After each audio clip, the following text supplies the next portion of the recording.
let's get into some football talk.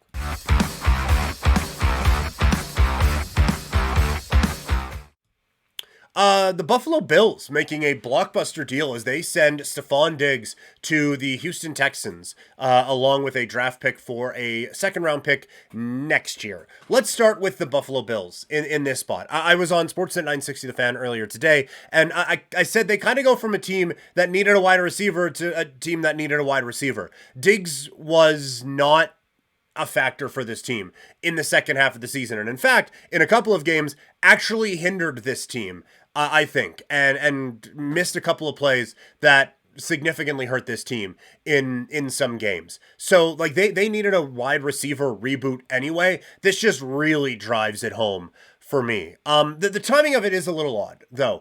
It's $31 million in dead cap that they're going to be taking on to make this move.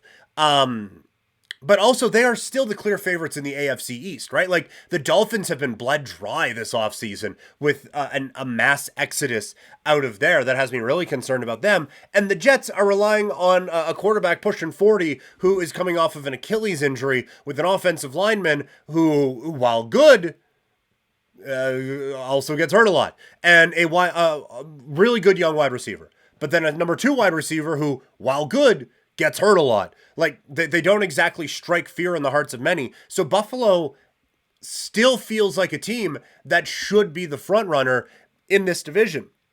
They're probably going to take a wide receiver in the draft, but they're not drafting high enough to be able to move up into the top 3 to get one of the 3 real big ones in Neighbors, Adunze, or Harrison.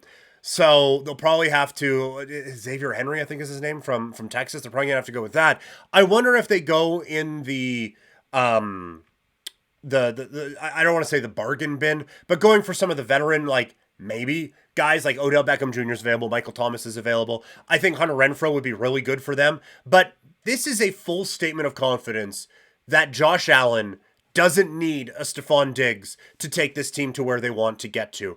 And instead, they feel like it's better, given how things went down in training camp last year and how the season went down, maybe it's better to just leave that alone and let's let this team really be Josh Allen's team.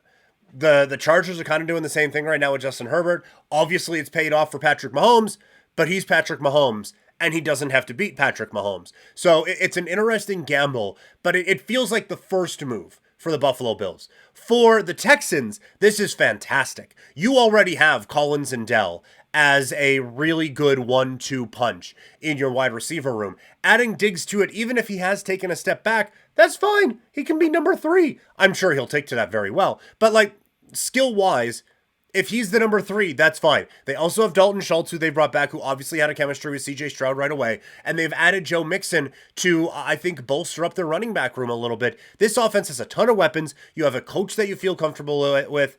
I think a defense that you feel all right about. They are so clearly the favorites in the AFC South. But think about it. Who's obviously better than Houston in the AFC right now? Kansas City, 100%. Baltimore, I would put Baltimore in that category. After that, who can you clearly say is better than Houston? Buffalo? Well, they just got worse in this exact trade. And they've lost quite a few starters this offseason.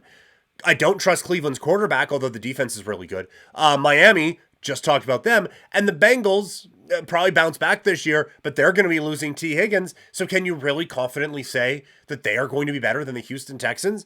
I think the Texans have a real shot to make some real noise in the AFC. Coming up on Football Friday, we're going to continue talking about all of this from a fantasy football standpoint. That's kind of the lens that we'll be looking at. And also through the draft and seeing how this maybe changes things. The entire offseason, we're going to be looking at it through all of that. By the way, you can follow me on social media, Twitter, Instagram, and TikTok. I'm at Primetime Klein, twitch.tv/PrimetimePK. You can email the show, couchpotatodiary@yahoo.com.